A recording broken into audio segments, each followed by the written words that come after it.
여러분, 축구를 하다 보면 처음엔 볼 다루는 기술에 집중하죠. 그런데 시간이 지나면서 결국 속도에 대한 고민이 생깁니다. 내가 아무리 기술이 좋아도 상대 수비가 빠르면 그 기술이 안 통할 때가 있거든요. 저도 정말 그랬습니다. 축구를 16년 동안 했지만 스피드가 느리면 공격을 할 때나 수비를 할 때 굉장히 불리했어요. 그래서 줄넘기, 웨이트, 별의 별걸 다 해봤어요. 줄넘기를 하면 빨라진다는 말을 듣고 매일 줄넘기를 했다가 피로골절도 왔고 웨이트 트레이닝을 미친 듯이 한 적도 있습니다. 그런데 몸은 훨씬 강해졌는데 막상 경기장에선 상대보다 한 박자씩 늦게 움직이는 느낌이었어요. 공이 오면 이미 수비가 붙어 있고 내가 반응했을 땐 이미 상황이 지나가 버린 거죠. 그땐 그냥 내가 재능이 없구나 라고 생각했지만 이 방법을 알게 되고 나서 생각이 완전히 달라졌어요. 물론 제 생각과 경험으로만 말씀드리는 건 아니에요. 세계적인 스피드 트레이닝 전문가 조엘 스미스의 스피드 스트렝스라는 책을 바탕으로 실전에서 가속력을 진짜로 끌어내는 방법을 자세히 알려드리겠습니다. 먼저 스피드, 속도 이런 단어를 들으면 타고난 사람만 빠르다는 생각이 먼저 듭니다. 하지만 축구에서 빠르다는 건 무조건 최고 속도로 질주하는 걸 의미하지 않아요. 조엘 스미스도 책에서 이렇게 설명합니다. 축구 같은 종목에선 가속력의 정의가 육상과는 다르다.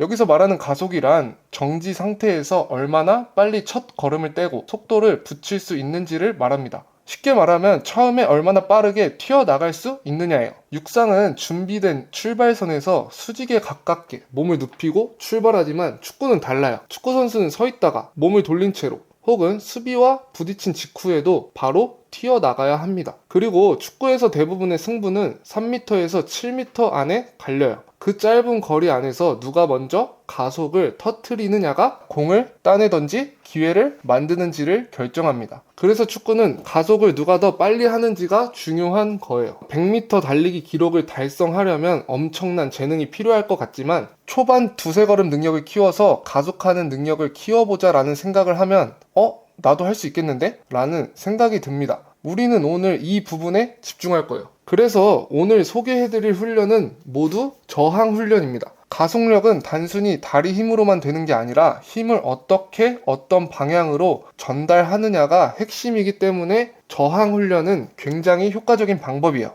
저항 훈련 첫 번째는 고중량 슬레드를 끄는 훈련입니다. 이 훈련은 허리 벨트나 어깨끈을 슬레드에 연결하고 상체를 약간 숙인 자세에서 짧은 거리를 전력 질주하듯 밀고 나갑니다. 중요한 건 천천히 끌기보다 강하게 밀고 빠르게 튀어나가는 느낌으로 훈련하는 것이에요. 슬레드는 고정된 웨이트보다 힘을 전달하는 방향을 정확하게 체득하기 아주 효과적입니다. 그런데 슬레드가 없는 분들은 몸을 저항할 수 있는 튜브나 밴드 같은 걸로 대신하시는 게 좋아요. 기구를 사용하면서까지 이 훈련을 해야 하는 이유는 두 가지가 있어요. 하나는 가속에 가장 적합한 자세를 자동으로 만들어줍니다. 슬레드를 끌면 상체가 자연스럽게 앞으로 기울어지고 출발할 때 이상적인 가속 각도를 몸이 기억하게 됩니다. 또 한 가지는 힘을 앞으로 밀어내는 방향을 익힐 수 있어요. 슬레드를 밀면 발이 지면을 수직이 아니라 전방으로 밀도록 유도되는데 이게 실제 경기에서 힘이 뜨지 않고 앞으로 쭉 전달되는 느낌을 만들어주는 핵심입니다. 저는 선수 시절 가속이 안 나올 때는 힘이 자꾸 위로 뜨는 느낌이 들었는데요.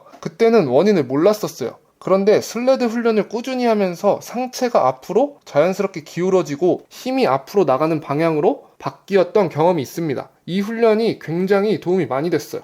참고로 슬레드의 무게는 본인 전력 질주의 속도가 약 10% 정도 줄어드는 수준이 가장 적절합니다. 너무 가볍지도 너무 무겁지도 않게 하는 게 좋아요. 두 번째 훈련은 기구가 없는 분들도 하실 수 있습니다.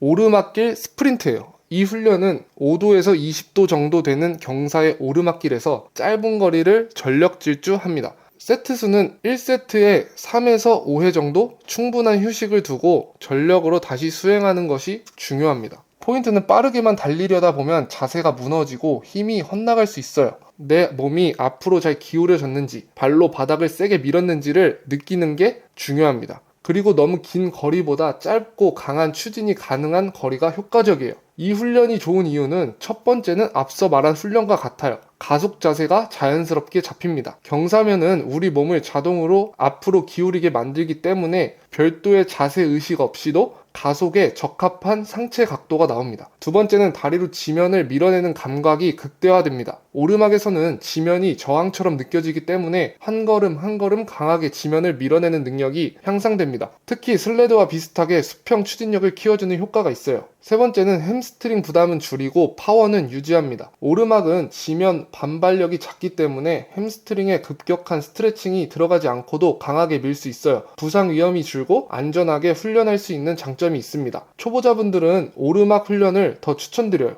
참고로 반발력은 쉽게 말하면 지면을 밀어냈을 때 나를 다시 튕겨주는 반작용의 힘이에요. 이 훈련을 하면 개인적으로 올라갈 때는 도움이 많이 되지만 문제는 내려올 때예요. 내려올 때는 한 가지 꼭 주의하셔야 합니다. 터벅터벅 내려오거나 충격을 세게 받으면 무릎이나 발목 관절에 부담이 생길 수 있기 때문에 반드시 천천히 부드럽게 내려오는 걸 추천드려요. 지금까지는 가속력을 키우기 위한 기본적이면서도 실전적인 훈련들을 소개해드렸어요. 사실 이중 일부는 여러분도 이미 해봤거나 들어봤을 수 있습니다. 그런데도 가속력이 잘 안 붙는 이유는 자세와 힘의 방향이라는 핵심을 놓치고 있기 때문일 수 있어요. 저 역시 선수 시절엔 그저 빨리 달리기만 하면 된다고 생각했습니다. 그런데 초반 가속을 위한 상체 기울기나 힘을 어디로 써야 하는지는 잘 몰랐어요. 그래서 저는 항상 출발은 느리고 뛰면서 점점 빨라지는 스타일이었습니다. 문제는 축구에서는 그런 유형이 느린 선수로 평가받는다는 것이죠. 상대보다 출발이 늦으면 이미 공은 다른 쪽으로 패스되고 기회는 사라져버립니다. 경기장에서 빠른 선수들을 보면 이미 상체 기울기나 힘의 방향을 정확하게 인지하고 달리고 있을 거예요. 이건 타고난 것일 수도 있고 운이 좋게 스스로 알게 됐을 수도 있습니다. 하지만 자세와 힘의 방향을 잘 정해서 뛰는 훈련은 후천적으로 충분히 만들 수 있는 능력이기 때문에 꼭 신경 써서 해보셨으면 좋겠습니다. 지금까지 알려드린 훈련만으로도 실전에서 체감할 수 있는 변화는 충분히 일어날 거예요. 하지만 여기서 한 단계 더 퍼포먼스를 끌어올리려면 웨이트 트레이닝이나 근력 운동도 자신에게 맞는 방식으로 설계해야 합니다. 그냥 무겁게 든다고 빨라지는 게 아니라 내 몸이 어떤 패턴을 갖고 있는지, 어디가 부족하고 어떤 동작이 비효율적인지를 파악한 다음에 그에 맞는 훈련을 해야 진짜 효과가 생겨요. 그래서 중요한 건 하나의 정답을 따르는 게 아니라 나에게 맞는 해답을 찾아가는 과정입니다. 그게 결국 퍼포먼스를 완성시키는 길이에요. 스피드 스트렝스라는 책은 바로 이 점을 알려주는 책입니다. 정답을 딱 하나로 가르쳐 주기보다는 수많은 사례와 움직임 조건을 통해 각자에 맞는 가속 메커니즘을 설계할 수 있도록 안내해줘요. 그래서 오늘 이 책을 함께 소개해드린 것이고, 그래서 관심 있으신 분들은 꼭 한번 읽어보시길 바랍니다. 가속이란 무엇인지, 그리고 앞으로 어떻게 훈련해야 진짜로 빨라지는지를 완전히 다르게 느끼실 수도 있을 거예요. 오늘 영상이 도움이 되셨다면 구독과 좋아요를 부탁드립니다. 구독과 좋아요를 눌러주시면 제 영상을 따라해보고 싶으실 때 쉽게 채널을 찾을 수 있어요. 그리고 제가 업로드하는 영상도 바로바로 찾기도 쉬우실 거예요. 그럼 다음 영상으로 찾아뵙겠습니다. 감사합니다.